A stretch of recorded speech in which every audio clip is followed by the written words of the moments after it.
Oh, hi, Steve. How are you? I'm just going to get a drink. Good morning. Funny.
Okay, I'm hoping Zoom is an improvement.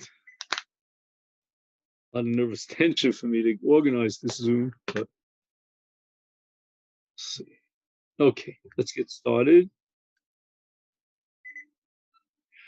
We're on Daf Yud Aleph Amud Aleph, about halfway through the Amud, and we're up to Misayeh, which, if you remember, the first word in the line is Biros, and it is parallel to a little below the Tosus Dibra Maskal Ma Yes. And the Gemara now wants to bring a proof to Rav Yosef. So let's just review the Shita of Rav Yosef. And Rav Yosef is an interpretation of Rav. And we're talking about a Tzuras HaPesach, and we wonder whether Tzuras HaPesach is effective in a case of a Parutz Meruba al Ha'amud situation. Right? So we know from our Mishnah that Tzuras HaPesach is effective in a case of a mavui that has too much of a width. It's beyond Eser Amos in the Rochav Pesach HaMavui. We extended Tzuras HaPesach to the case of a Gova of Lamala Me'esrim Amma, but in the case of Parutz Merubala Amud, for example, you have a Chotzer that's full of Psachim and Chalonos. There, Rav Yosef claims that according to Rav, Tzuras HaPesach will not be effective. Lema Misayele, should we bring a proof to Rav Yosef from a Brisa? The Brisa says, Defanos halalu sherubon psachim v'chalonos. So you've got a case where most of this wall is just openings, entranceways, windows, is mutter. You're allowed to be metalta. And that doesn't sound like a riot to Rav Yosef. If anything, it sounds like a kasha on Rav Yosef. Because Rav Yosef was the one who said that you cannot talk about Tzuras HaPesach in a case of Paretz Meruba ala Omed. And then the Brisa says, stipulating Ubilvad Shehe Omed Meruba ala Paretz, that this heter of tiltul only applies in the case of Omed Meruba ala Paretz. Well, you just told me it's Ruban Psachim v'chalonos. The Gemara right away asks the question, Ruban Salka Daita, can you take this Brisa literally?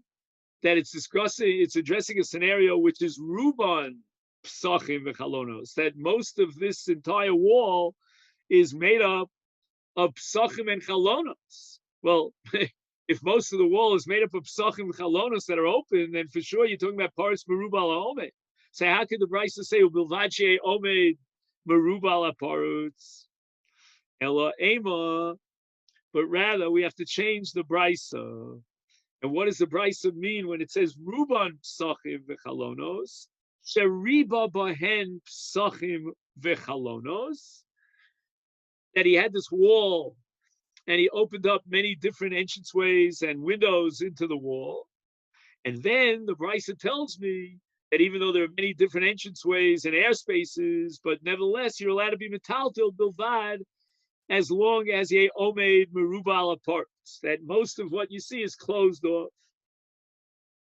But we see clearly from this brisa that when you have psachim v'chalonos, even though some cases by definition psachim and chalonos means that you have a tzuras haPesach. Certainly in the case of a chalon, you have a tzuras haPesach, and even in the case of a Pesach, Pesach by definition means like you have a mezuzah here and a mezuzah here with a mashkof on top. You have a tzuras haPesach. And yet, the Brisa only allows tiltul in a case of psachim v'chalonos if you have omed meruba ala paretz. That was the precondition. And that supports Rav Yosef's interpretation of Rav, namely that tzuras haPesach is not effective in a case of paretz meruba ala omed. Okay.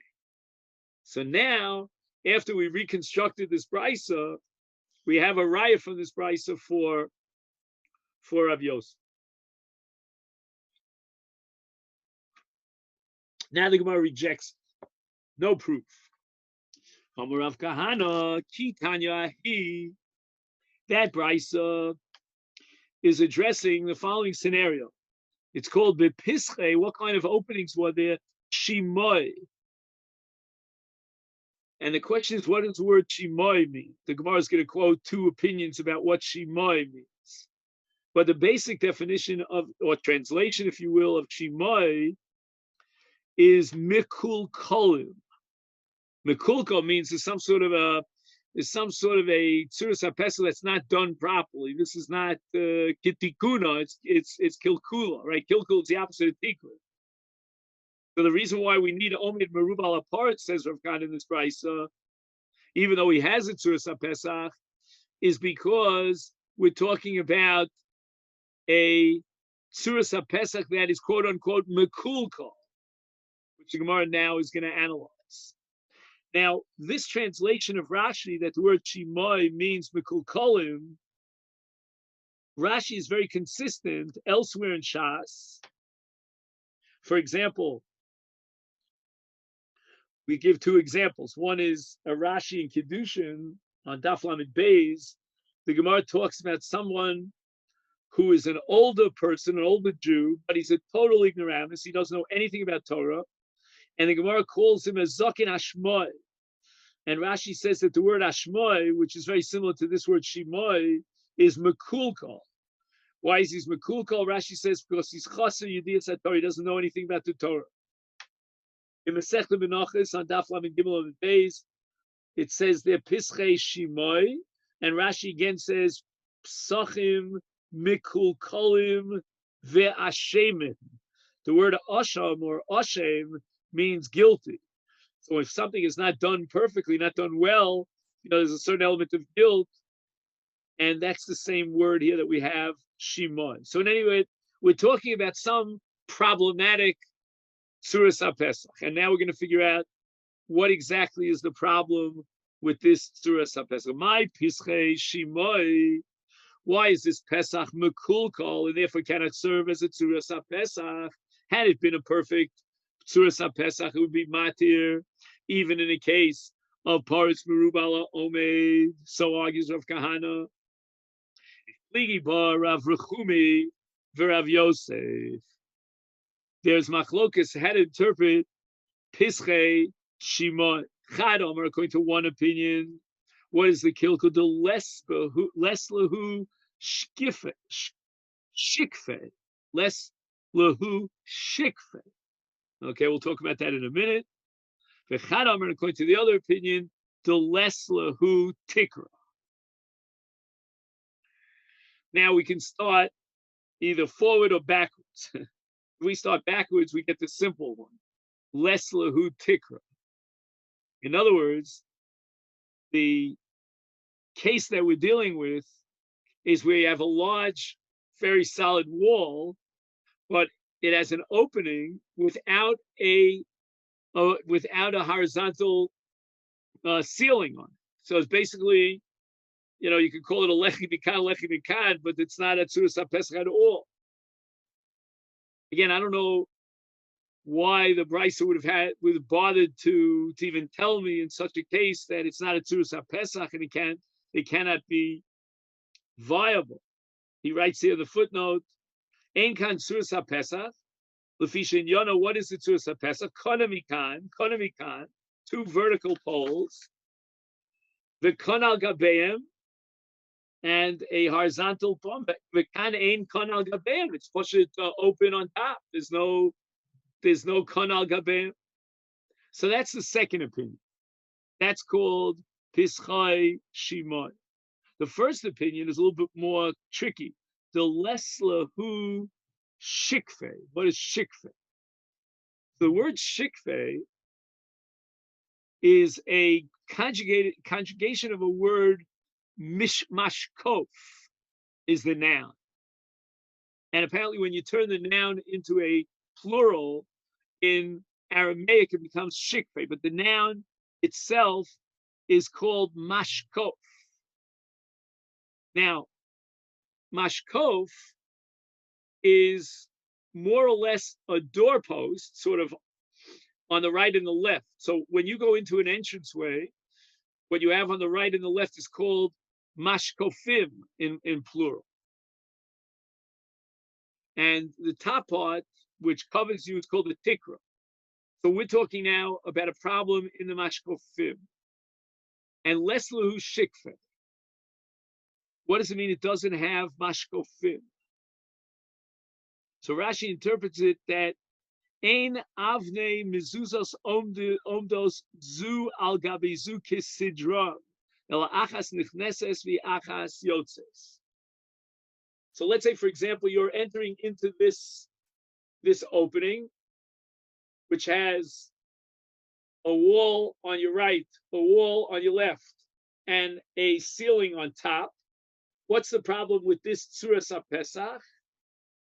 If you take a look at the stones on either side, on your right side or the left side, you go from top to bottom, there's no straight line. The stones jut out, they're not organized in one line. So you'll have one stone coming out here, the stone on top of it is indented, so to speak, inside, and the next one comes out, and so forth and so on. He has a picture of it here in these diagrams, and you'll see that the stones on each side here, each mashkof, are zigzag. They're not straight. We need a vertical straight line. There's a long discussion here in the commentaries as to whether or not there's really a machlokus here, Ledina, between Rav Rechume and Rav Yosef. It could be that they both agree in both cases we'd have to disqualify the tzuras HaPesach. Certainly in the case where there's no tikra, but even the other man Diyama, we don't know his name, who holds what, but he would also agree that in the case the lesle mashkofim, if there's a kilkul in the mashkofim, because mashkofim are not perfect vertical lines in terms of the way the stones are set one on top of the other, then it's not a valid tzuras HaPesach. So now let's just review. We thought that this brisa was talking about a classic case of a Tzuras HaPesach, and what you have is windows and openings in this wall, but there's many Tzuras HaPesachs. And yet the brisa insists that the Tzuras HaPesach is only valid if there's Omeid Merubal parts, which is exactly Rav Yosef's contention in the name of Rav, that a Tzuras HaPesach is not effective if it's parts Merubal Omeid. Comes along Rav Kahana, he says, no, that's not the subject of this brisa. The brisa is talking about a Pischei Shim'oi, which means that you don't have a Tzuras HaPesach. Had you had a Tzuras HaPesach, then it would be valid to be Matir Tiltul, even in the case of Paretz Meruba al HaOmed. Now it comes out that when it says in the Brisa, Sheriba Bohen Psachim V'chalonos, which means that he opened up many different windows and many different openings, entrances into this wall, but it still is Omeid Merubal parts Mutar B'Tiltul. The Chiddush is that even though we're talking about Psachim Mekulkolim, nevertheless, since it's Omeid Merubal parts, we can validate it as a Tzuras HaPesach. But in a case where it would be parts Merubal Omeid, then because, says Rav Kahana, these Psachim are Mekulkolim, and therefore it's not a valid Tzuras HaPesach, he's also betilt. But it doesn't mean, as Rav Yosef has it in the name of Rav, that every single time you have parts Merubal Omeid, the Tzuras HaPesach is invalidated, is worthless. Only in this case where the Tzuras HaPesach has a problem because of one or two things, either the Mashkov or the Tikra. Now we get back to the Gemara. V'af Rabbi Yochanan Savala Lahadarav. And we're going to try to prove now that Rabbi Yochanan also accepted the principle of Rav, that Tzuras HaPesach is not effective in a case of a very wide opening. Diomar Ravin, Barav Ada, Omar Rabbi Yitzchak, Maisa Badam Echad, and they don't tell you his name, they tell you where he lived. He lived in a place that's called Bikas Beis Chorsan. So I don't know, Don, if you can possibly identify this for us. Have you ever come across a place in Israel? You know, sometimes the modern names are based on old names, but that doesn't always happen.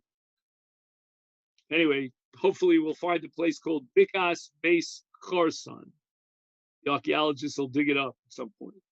Anyway, this individual came from there. Now, what's this fellow's profession? He is a farmer, and it seems from the Gemara that he grows grapes. He has a vineyard. And now we have a problem of kilayim to discuss. If he wants to plant grains in close proximity to a vineyard, and again, I use this term in close proximity in inverted commas. I don't know exactly. It's, you know, for that you have to learn Masechet Kilayim, whether it's 4 amos, whatever the proximity is, then he violates Kilayim, unless he sets up a mechitza, and the mechitza allows him to plant a vineyard on one side of the mechitza and grains on the other side of the mechitza. So we're going to talk about a case of a certain individual, and he apparently wanted to plant on the other side of his vineyard in close proximity. He didn't want to give up any of his agricultural land. Land was very at a premium. So he set up a mechitza. What kind of mechitza did he set up? Not arba kundesim bi arba pinos hasod. So he sets up 4 vertical poles on each of the corners of his field. So kundesim in modern Hebrew is translated as yetedot, right? Yated is any sort of a peg or a vertical pole. So he sets up 4 kundesim. And then what does he do? Umosach zmora me'alehem.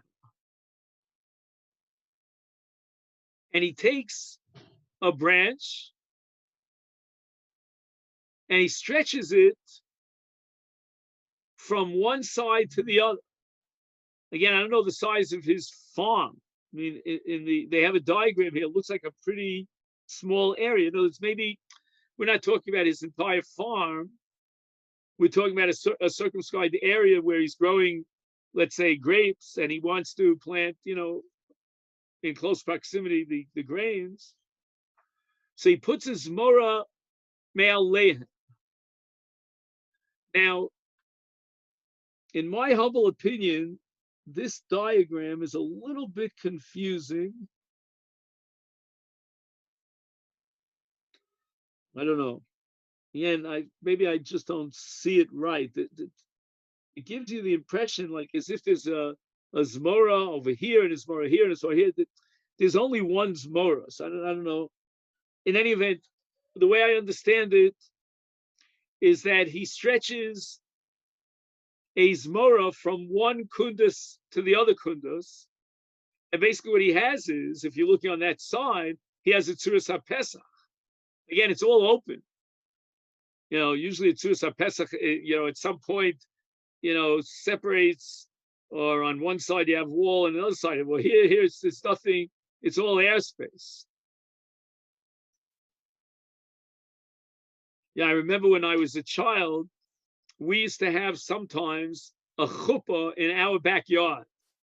It sometimes was second marriage or whatever it was. It wasn't a big chasana. My father was the Tzaddik Kedushi, was the Rav. So we actually did something very similar to this, not exactly the same, but we had arba kundesim. We had 4 people holding up 4 poles on 4 sides, and then we put the chuppah on top of the 4 poles. You remember this? Here he's not putting a chuppah to cover the entire top. He's just attaching one pole to the other horizontally. And again, what the Gemara is going to try to get into is exactly where he placed this zimra. Was it all the way on top of those 2 kundesim, or was it in the middle? Let's assume now it was all the way on top, because it says me'al lehem. And now what he has is a mechitza, which we call it tzuras HaPesach, because he's got kundesim. He's got a kundes here on the right, kundes here on the left, and he's got a zmora that attaches them on top. And this case that took place became a big controversy. And apparently they wanted to know v'tirlo le'inyan kilayim. They permitted it for kilayim, meaning that he's allowed to plant tvua, meaning grains, very close to his vines, as long as it's on the other side of this tzuras HaPesach, of this imaginary mechitza. And in the footnote he writes, "Shekein mechitza materes zrias kilayim mishnei tzadeh." The mechitza permits you to plant 2 different species, which normally would be a problem of kilayim because they're so close, but they're on 2 sides of the mechitza. And he tells you, look this up in Masechet Bava Basra Daf Chav Vav. Haya gader beintayim zeh somech legader mikan v'zeh somech legader mikan. Okay, the Gemara there is in a parak that deals with shchenim, with neighbors. So let's say you have a you're growing grapes. Like, I don't know, I have grapes in my backyard, right? So, but my backyard doesn't border. But let's say my backyard bordered on your backyard, and you want to plant grains, and I plant grapes. So the law is that if we're in close proximity, one of us, let's say the second one perhaps, he's the one who comes, he has to be marchik. But if there's a mechitza between the two, that's called a gader, is then, is the halacha is, zeh somech legader mikan, zeh somech legader mikan, you can plant your wheat right up to my gader, and I can plant my grapes right up to my god. So that's because there's a god which is a mechitza between us, and that separates as far as kilayim is concerned. V'yamar Reish Lakish kederech sheitiru lo le'inyan kilayim kachi tiru lo le'inyan Shabbos. That not only did the Rabbanan validate and recognize this tzuras HaPesach for the laws of kilayim, and it serves as a mechitza to permit two different species on both sides of it. Not only that, but it also has an implication as far as Shabbos is concerned. You're allowed to be metaltel inside the place that is now surrounded by mechitzas. Why? Because the tzuras HaPesach is matir on that, in that area. And so I don't know why in Shabbos he's going in there, because that's a field. Usually that's not the place to hang around on Shabbos. But for whatever reason, he wants to carry something inside his field, the part of the field that's enclosed by the four kun basin. And once he puts this morah from one side to the other, hanging on top of two of the four kun basin, it becomes a tzuras HaPesach, because he's got two vertical poles plus the horizontal morah on top that connects one to the other. And Reish Lakish says, let's be consistent. Let's apply the same yardstick and recognize the tzuras HaPesach not only as a mechitza for kilayim, but also for Shabbos. So if this tzuras HaPesach is a mechitza for Shabbos, then you've got four mechitzos that surround this area, plus a tzuras HaPesach. What's the problem? For Rabbi Yochanan Amar, no. Linyan kilayim itiru lo, linyan Shabbos lo itiru lo. They were only matir him for kilayim, but not for Shabbos. What we call in brisk tzvei dinim, right? There are two dinim. There's one din of kilayim, and you can have something that serves and is valid mechitza for kilayim to be matir, but on Shabbos it's not called a mechitza of tzuras HaPesach. And probably what Rabbi Yochanan has in mind, again, I'm just thinking ahead of myself, is that a tzuras HaPesach is fine if you really have three other mechitzos and you want to close it off on the fourth side with a tzuras HaPesach. But where are your mechitzos over here? You have four kun basin, but it's porous. It's completely open on all sides. But first, the Gemara wants to know, what is the scope, or what is the exact scenario that Rabbi Yochanan and Reish Lakish are debating as far as Shabbos is concerned? V'mayaskino. So the Havamina was Ilema, if we're talking about a case where he stretches this anaf, this zmora that we spoke about. Minat sad. So Rashi says minat sad. What does minat sad mean? It means be'emtza govheim.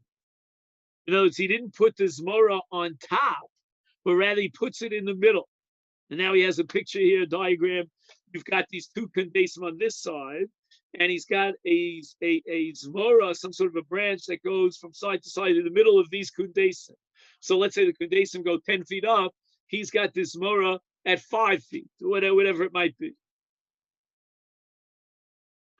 And the Gemara says that here we get into a great machlokas about tzuras HaPesach. But the Gemara right now doesn't think that it's a machlokas. The Gemara is going to quote Rav Chizda and assume that everybody agrees to Rav Chizda. That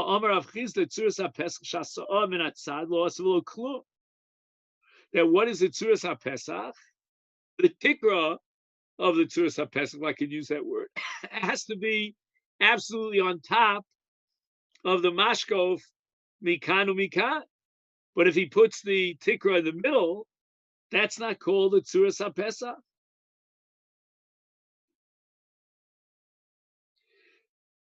Oh, so now we have to understand that everything that we've been saying until now is according to Rashi.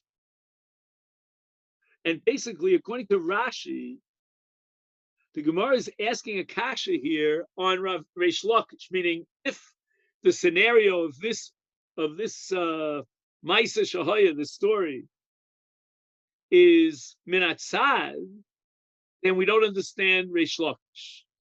How could Reish Lakish allow for tiltul based on this zmora? What is he called? And matach zmora me'alehem. If the zmora is in the middle of the two kondesim, that cannot serve as a Tzuras HaPesach.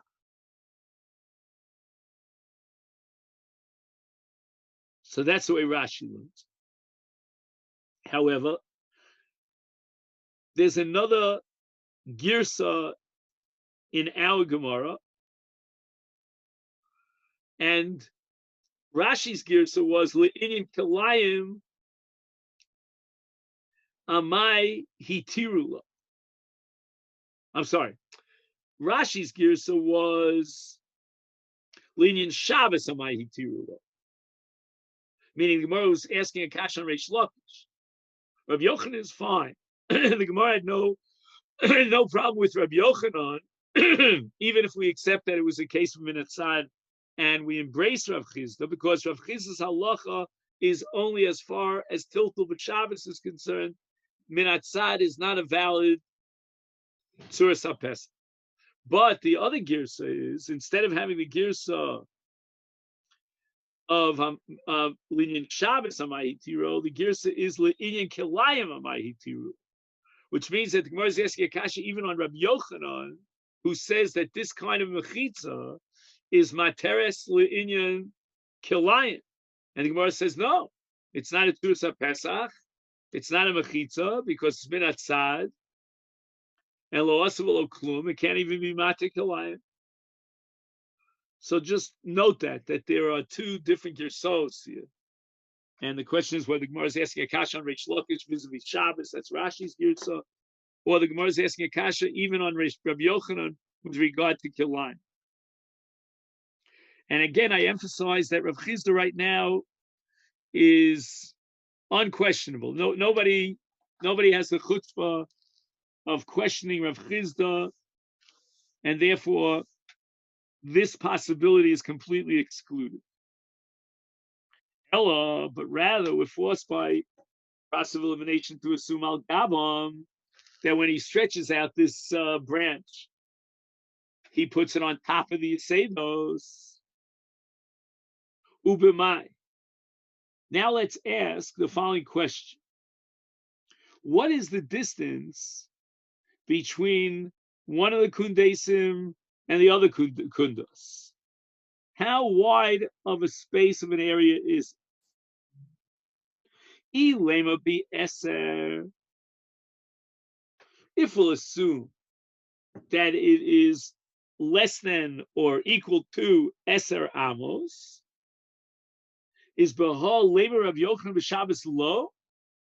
What's invalid about this mechitza, this Tzuras HaPesach, if it's not minatzad, but really al gabon, as far as Shabbos is concerned? Why would Rav Yochanan invalidate this mechitza as far as Shabbos is concerned? Everybody agrees that if the open space is less than or equal to eser amos, that's called a Pesach, and a Pesach is not mevatel and mechitza. And Tosfos is going to have a problem with this. I'll share with you the Tosfos in just a minute. Hello, love. But by process of elimination, we have to assume that the distance between one of the kundusim and the other is yeser me yeser amos, is more than 10 amos.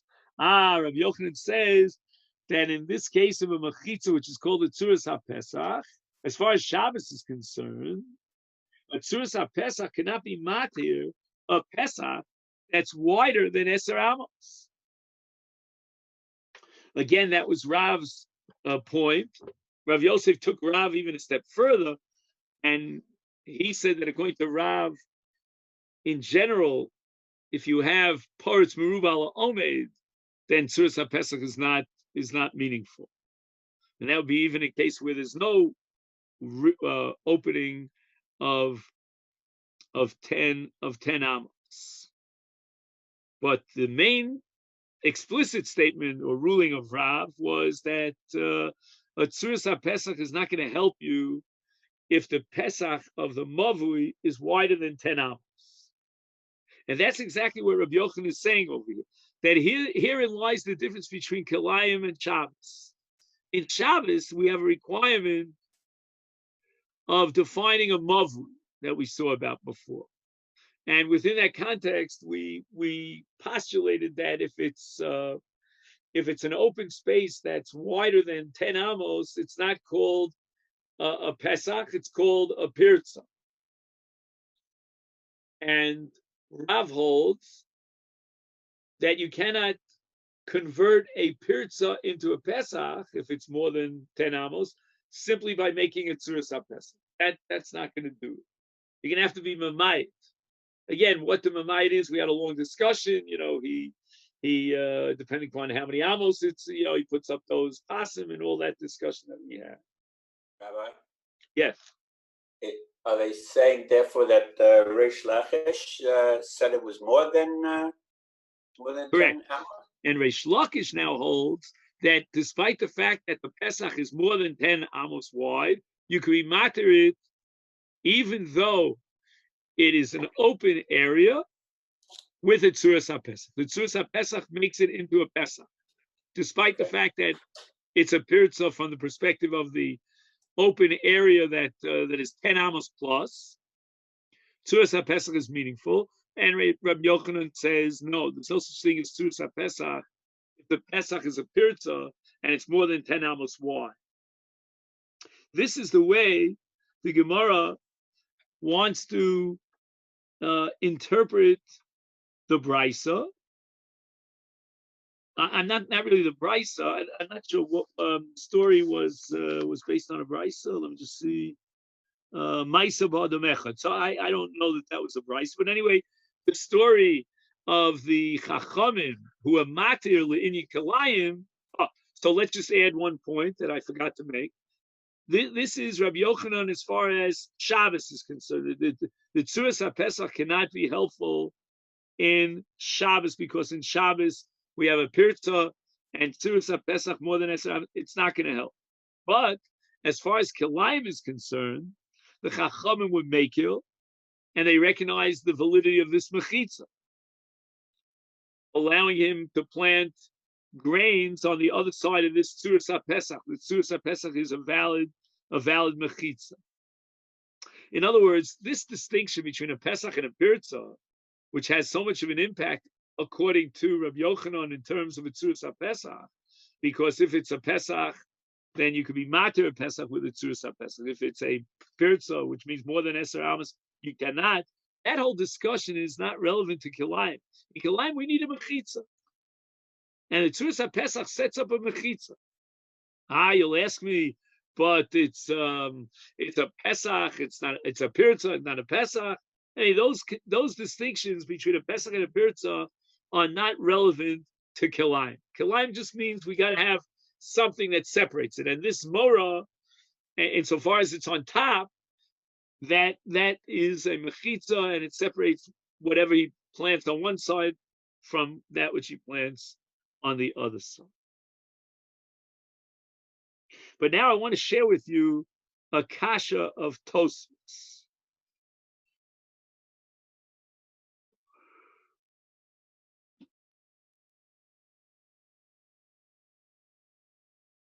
Tosfos asks the following. The Gemara assumes, without question, that a Tzuras HaPesach would be helpful in Shabbos, would be valid, if you have a Pesach and not a Pirza, meaning if the width and the distance is up to 10 amos. However, Tosfos says the following. We had Rav Yosef, and Rav Yosef says that Tzuras HaPesach is only valid in a case of Omeid Merubal HaParetz. Our case is clearly Paretz Merubal HaOmeid. In fact, I'm almost tempted to think it's completely Paretz. So why does the Gemara assume that, you know what, this opening, this distance between one of the Kudusim and the other is more than 10 amos, and that's problematic, as if to say that if it was only 10 amos, it's not problematic. When we have Rav Yosef Shita according to Rav, that there's no validity to a Tzuras HaPesach in a case of Paretz Merubal HaOmeid. This is clearly Paretz Merubal. So Tosfos offers a number of answers. Let's see if we can get through one or two of them. Here's the following. Me'achar v'nidchu divrei Rav Yosef. Since the Gemara had originally, if you recall, quoted what they thought was a proof text of Rav Yosef, and then the Gemara rejected it because the Gemara said that we were talking in that case about Pischei Shimai, and that's why we required Omeid Meruba ala Parutz. But in a real case of a Tzuras HaPesach that doesn't have this kilkul, whatever that kilkul is, then Tzuras HaPesach would be valid even if it's Paretz Meruba ala Omeid. So therefore the Gemara doesn't even bother mentioning this possibility. Then Tosfos says the following. Kavanas Reish Lakish Lomar Shekshem Sheitiru Mechitza Zu B'Kelayim Afilu Bi'arba Ruchos Kachi Tiru Le'inyan Shabbos L'Shtei Ruchos. Means that there are Shtei Mechitzos Gemuros, V'od Shtei Mechitzos Asuyos Al Yidei Tzuras HaPesach Kozu. Either Rav Yochanan Sover, after Shtei Ruchos, Ein Himo Ilo. Okay, Maksha Gemara, Im Eina Pesach Rocha Meser Amos, Madua Oser Rav Yochanan, Hari Akol Modu B'Mavui Mefulash, Mishnei Tzadim, Jeishlo Takana, B'Tzuras HaPesach, Af B'Paretz Meruba Ala Ovid.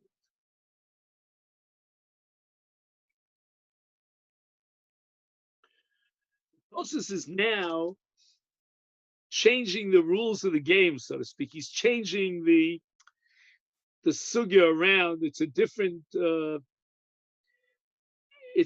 scenario. We're talking about a distinction between Kilayim and Shabbos, which even Reish Lakish accepts. And that is that if this area, which was designated by 4 kundesim, is open on all 4 sides, Reish Lakish understands that that's only meaningful in Kilayim.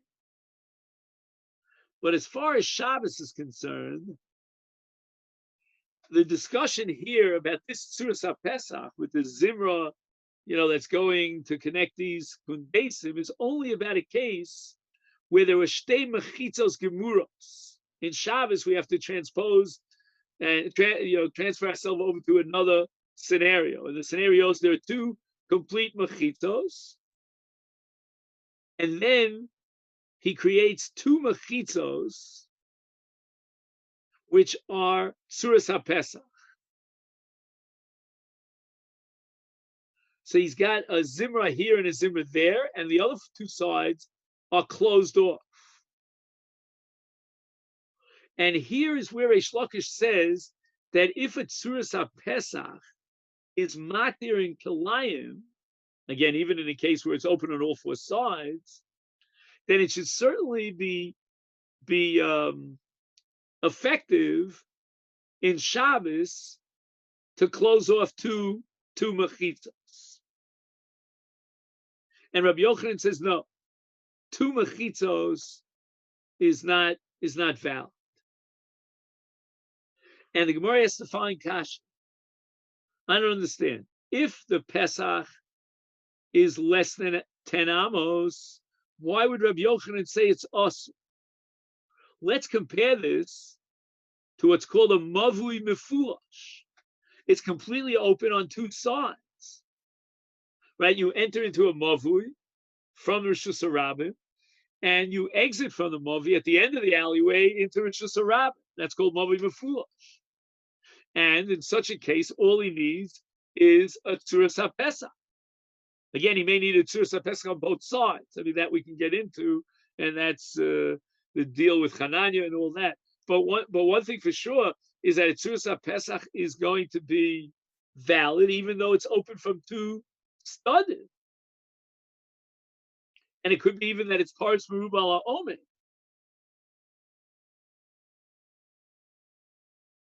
So the Gemara doesn't understand why Rabbi Yochanan went as far as to prohibit this in Shabbos in the case with the two mechitzos, because even if it's open on two sides, and that bothers Rabbi Yochanan to no end, that it's no worse than a mavi mefulach, which is open on two sides, and yet a tzuras HaPesach is matir.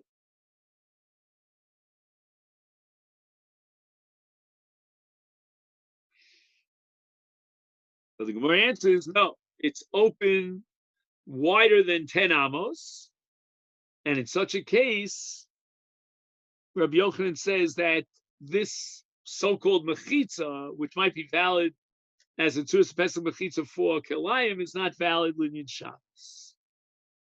So we see clearly that Rabbi Yochanan's position is that a tzuras HaPesach cannot be matir a Pesach that's wider than 10 amos. And this is all a proof to Rav, so to speak. I don't mean a proof to Rav, but a proof to establish that Rabbi Yochanan agrees to Rav. That in a case of a Pesach that's rochav me'aser amos, tzuras HaPesach could not be mat. And the Gemara rejects it. Lo. We're not talking about a Pesach that is wider than eser amos, but rather li'olam bi eser. We're talking about a Pesach which is 10 amos. Now, what's the case? Minatzat, right? And he took this branch from the vine or whatever it was, and he stretched it from one of the kundesim to the other, but in the middle of the kundesim. And we said that that's Rav Chisda. Rav Chisda told us that that's not a tzuras HaPesach. You cannot, to qualify as a tzuras HaPesach, you've got to have a vertical branch or a beam that's absolute, or a kosel that's absolutely on top of the two. You've got to have a horizontal beam, so that's absolutely on top, sitting on top of the two vertical poles. What's his name? Ubi Rabbi Chisda kom miflegi. Rabbi Yochanan and Reish Lakish are arguing about the din of Rav Chisda. Rabbi Yochanan accepts Rav Chisda, and he says that a tzuras HaPesach minatzad is not a tzuras HaPesach. So this hanaf could not be matil in Shabbos. It can only be meaningful for Kilayim. But Reish Lakish doesn't hold from Rav Chisda, and therefore he would be matir mechitza even as far as Shabbos is concerned, despite the fact that it's minatzah.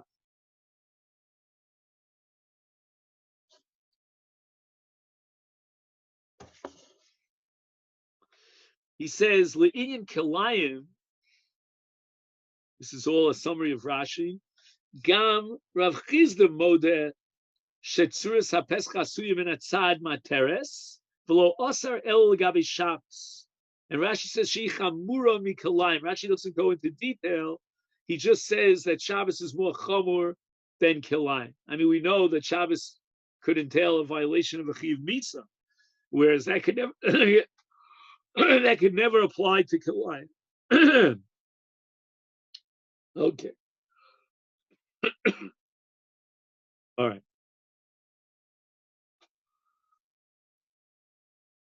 So now the Gemara is going to raise an objection to this explanation of the machlokas Rabbi Yochanan and Reish Lakish, meaning that they're arguing about Rav Chizda. What's the status of a tzuras haPesach she'asa min hatzad? Whereas Rabbi Yochanan accepts Rav Chizda that's invalid, it cannot serve as a tzuras Pesach, and Rav Chizda validates. Rami Rabbi Yochanan ad Rabbi Yochanan, Rami Reish Lakish ad Reish Lakish. We're going to have a contradiction between our Rabbi Yochanan that we've been studying here and another statement of Rabbi Yochanan, and the same with regard to Reish Lakish. Amar Reish Lakish, Mishum, Rabbi Yehuda, Rabbi Chanina. Here we're turning to Daf Yud Aleph on the base. Peah. Now, what's a peah? A peah is what we call in Yiddish a sheitel, or if you're from Glitzia, you call it a shaitel, right? Or in English, we call it a wig, but a specific kind of wig. This is what we call a braided wig. You know, in Masechet Shabbos, it comes up very often in terms of whether she's allowed to go out with something that's braided in her hair into her Rishus HaRabbah. But anyway, that's not what we're discussing here. We're talking about a tzuras haPesach that's made by vines that are braided together and are stretched between these two vertical yesedos, these kunbesim. Rashi says this braided vine is called a peah, mishum asuya bekliya. It's made in a braided way, kamo peah nachas, like a wig. He quotes here the Aruch. The Aruch was even before Rashi, he was the expert on etymology, and he says kol davar shemakif v'eino mogev umechasa nikra peah. So peah goes around, but it doesn't protect you because part of it is exposed. Like if a woman wears a wig, so it covers her on these sides and on top, but not in front. That's called a peah. So, for example, if you want to talk about the mitzvah of peah, it's a corner of the field, and in a certain sense, it's surrounded by the ends of the field, but if you go straight away, it's open on that side. So that's called a peah. Okay. So the question is, what is the status of a braided anaf kolua on top of yesedos? And the Gemara says that according to Rabbi Yochanan, this is Reish Lakish, in the name of Rabbi Yehuda bar Chanina, muteres linyan kilayim. As far as kilayim is concerned, it's fine. We're not at all bothered by the fact that it's braided. Avalola in Shabbos. But as far as Shabbos is concerned, Reish Lakish says it's invalid.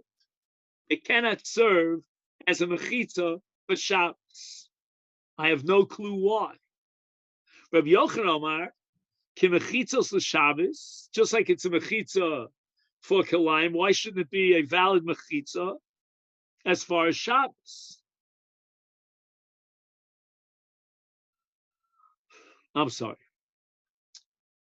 Let me retract what I just said. Again, according to Reish Lakish, it's valid for kilayim, but not for Shabbos. Comes along Rabbi Yochanan, he says, "Nay, if it's not valid for Shabbos, then it's not valid for kilayim. Because it's braided, it's garnish veret. It's not worth anything." So we have now a double contradiction.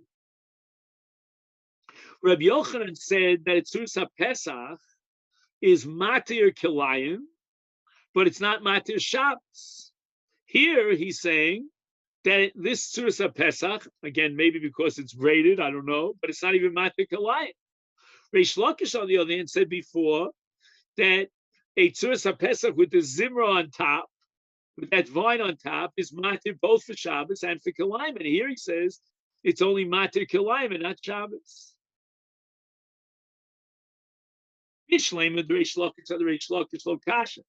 Our last statement about the inefficacy and the invalidity, the non-validity of this Tzuras HaPesach was only said in the name of Rabbi Yehuda Reb Chanina. He's not telling you his own opinion. Hadidei, hadrabeh. But when Reish Lakish said originally that this Tzuras HaPesach is fine and it's matir even for Shabbos, that was his own opinion. If you're asking me about this opinion that's stated here with regard to limiting the efficacy of this Tzuras HaPesach Kilayim, that he's saying in the name of Rabbi Yehuda Reb Chanina, but he himself never agreed to that. El Rabbi Yochanan Kasha. But in the case of Rabbi Yochanan, we have a head-on contradiction, and we don't know of any way of reconciling.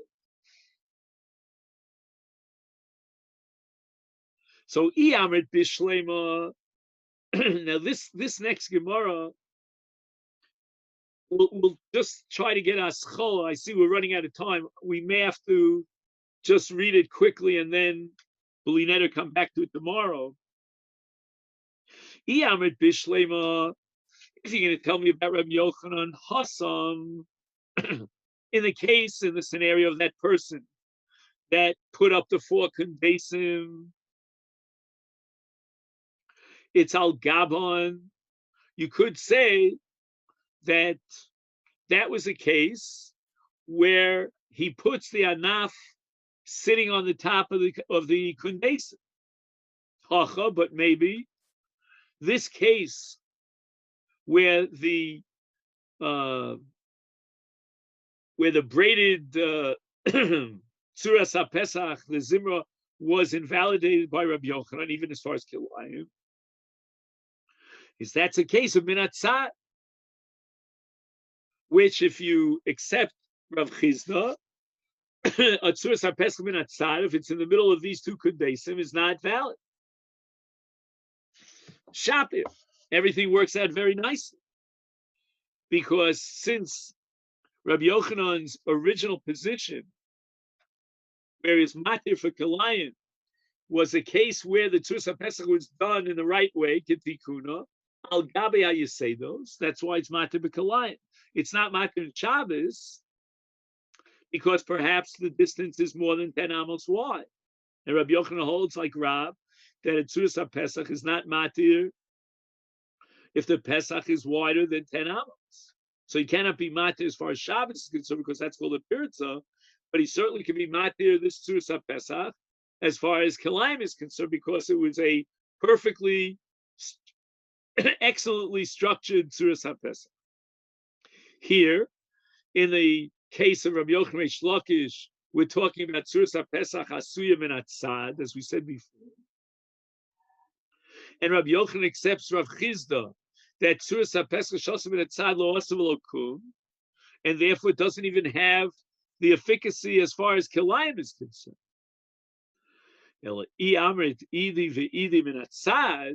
But if you can argue that both cases, Rabbi Yochanan is talking about a Tzuras HaPesach, which was Asuya min Atzad, my ikal amema. We don't have a valid logical way of reconciling this contradiction. Why before Rabbi Yochanan said it's machshir linyan Kilayim, it's machitza, but here he prohibits it. And therefore, we're going to have to say, in order to wiggle our way out of this contradiction, we have no choice but to assume that we're talking about a Tzuras HaPesach that was made al gabe hayesedos, and nevertheless, Rabbi Yochanan says, as far as Shabbos is concerned, it's not valid, because Rabbi Yochanan holds, like Rab, that Tzuras HaPesach could not be matir Pesach if it's wider than 10 amos. The Gemara says, "Li olam idi ve'idi min atzat." Both cases are Rabbi Yochanan talking about where he puts the Zimra in the middle. And how are we going to differentiate between the cases? Hasam, Rabbi Yochanan Liel back on he was talking about a Pesach that is Eser Amos, and therefore Tzuras Pesach is fine. It could be Matir if the Pesach is only an Eser Amos. Again, that's only as far as Kilayim is concerned. Aval Hocha, but here Rabbi Yochanan is talking about a Pesach that's wider than 10 Amos, and therefore Tzuras Pesach is not valid. Okay, so tomorrow we'll go over this last sugya. We're almost at the end of the sugya, but we ran out of time. So let me take this opportunity to wish everyone a good day. And so far, I think B'li Hara, the Zoom is working fine for us. If it's not, please let me know. But and then have a great day, everyone. You too, Rabbi. I'm going to try to end this meeting here if I learn how to do this.